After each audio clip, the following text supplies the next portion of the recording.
Hi everyone, welcome back. I have more thoughts up here.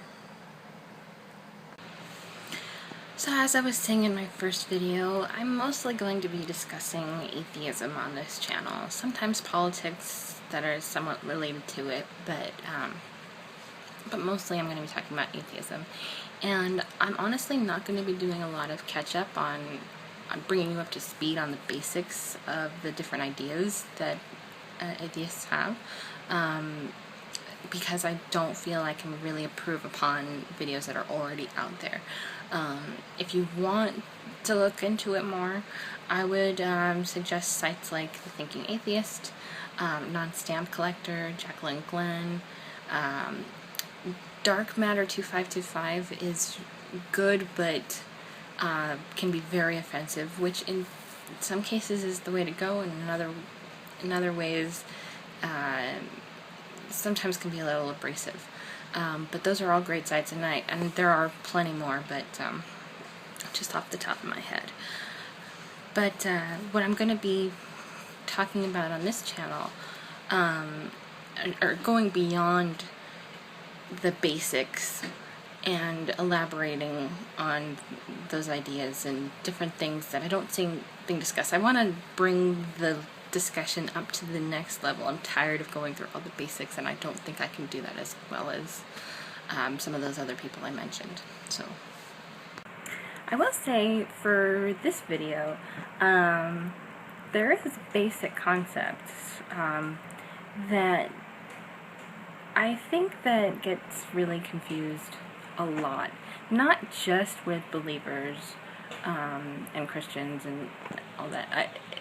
Really with like agnostics or deists or even some atheists. I think there's a big confusion in regards to what I'm going to be talking about, which is the difference between not believing a God and believing there is not a God, and what atheism is, and how you know you're an atheist, even if you don't think you are.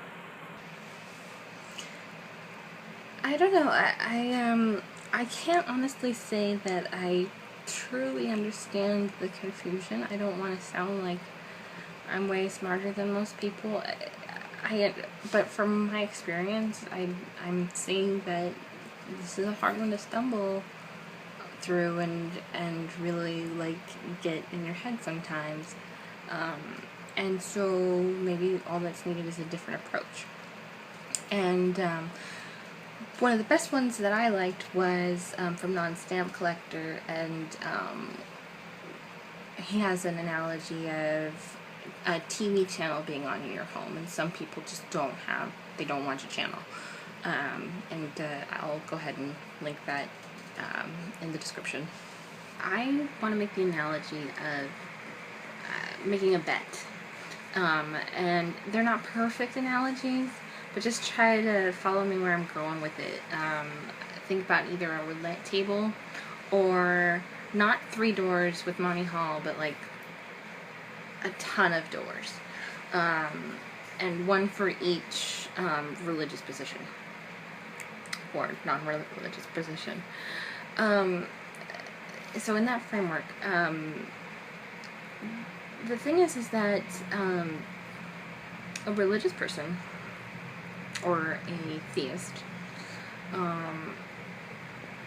would consider all the information that they have that they feel is valid, and they would be comfortable in placing a bet on their particular God.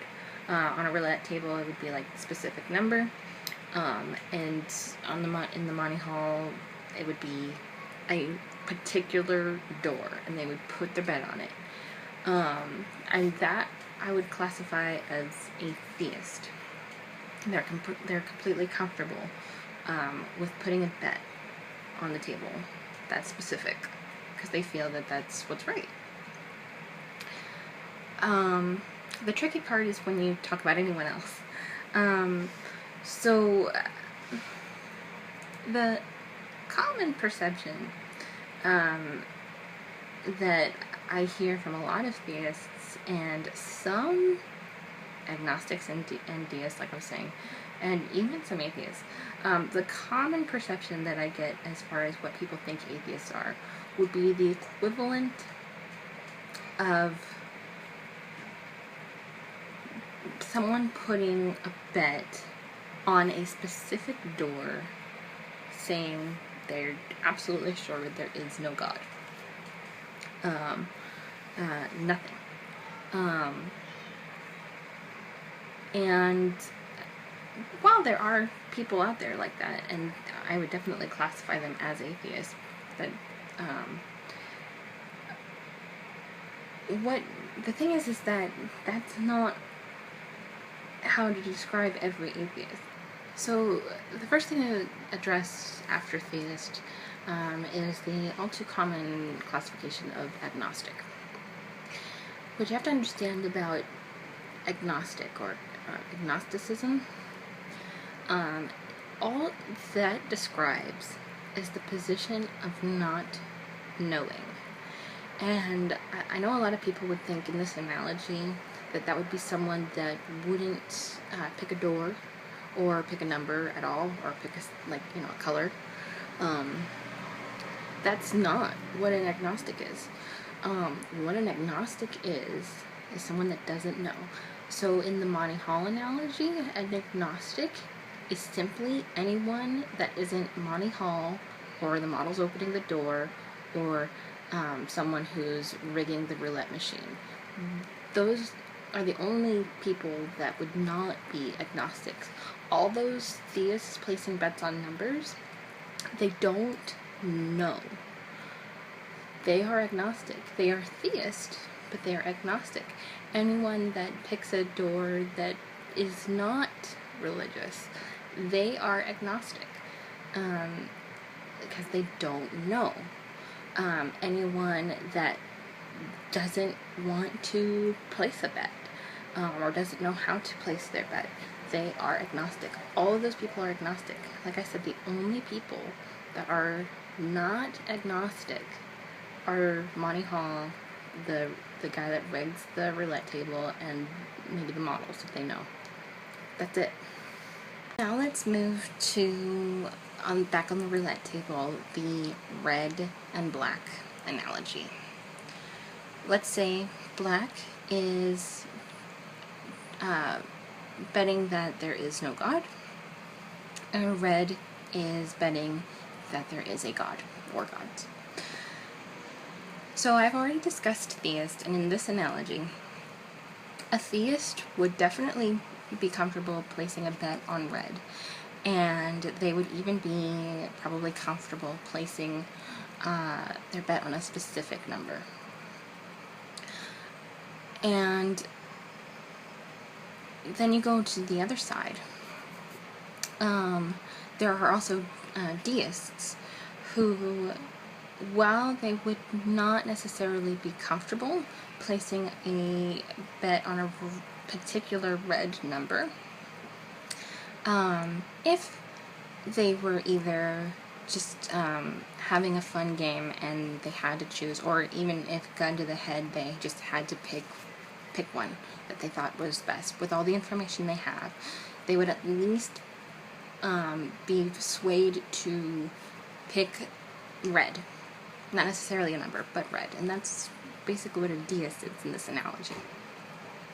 So now we're getting to the meat of the situation and what I really want to get clear.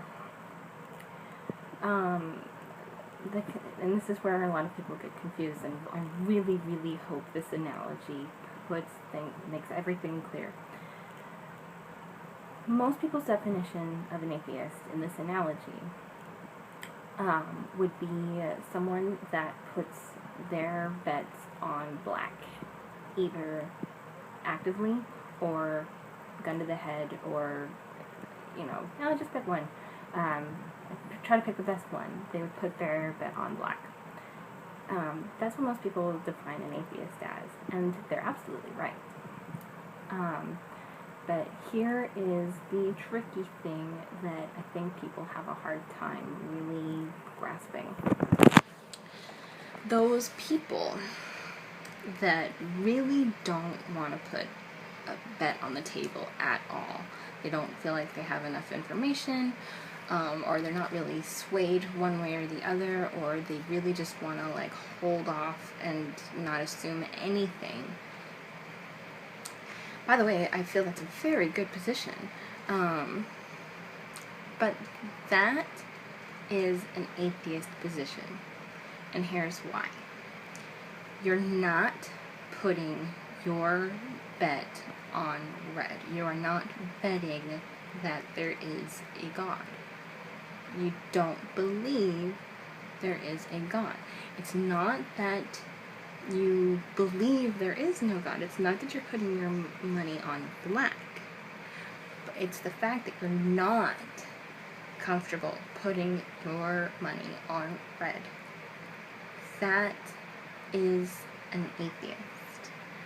I really hope this finally clears things up for people, and to realize that it's not the same thing to not believe in God as it is to believe there is not a God, and how not believing a God is what an atheist is at its core. And I'll go so far as to say that I feel that most atheists are in that category of not believing a God. In the future, I'm going to probably make some more videos dealing with apologist claims about atheism, and put them in this analogy so that I can obliterate them and tell you why I don't think they make sense. And hopefully you'll be able to use that to explain things better. Also, I don't mean to alarm anybody if you've just found out you're an atheist. Take a deep breath. I know it can be a little alarming and sometimes a little scary. Anyone that's gone through the process knows exactly how you're feeling, myself included. But good for you on understanding yourself better and being honest with yourself. And even if you're in a tough situation where you don't feel like you can talk about it with your immediate surrounding family or friends, know that there's a ton of people in the community to reach out to, and continue your journey, and be ready to take in as much information as you possibly can and process it critically. Anyway, till next time, guys.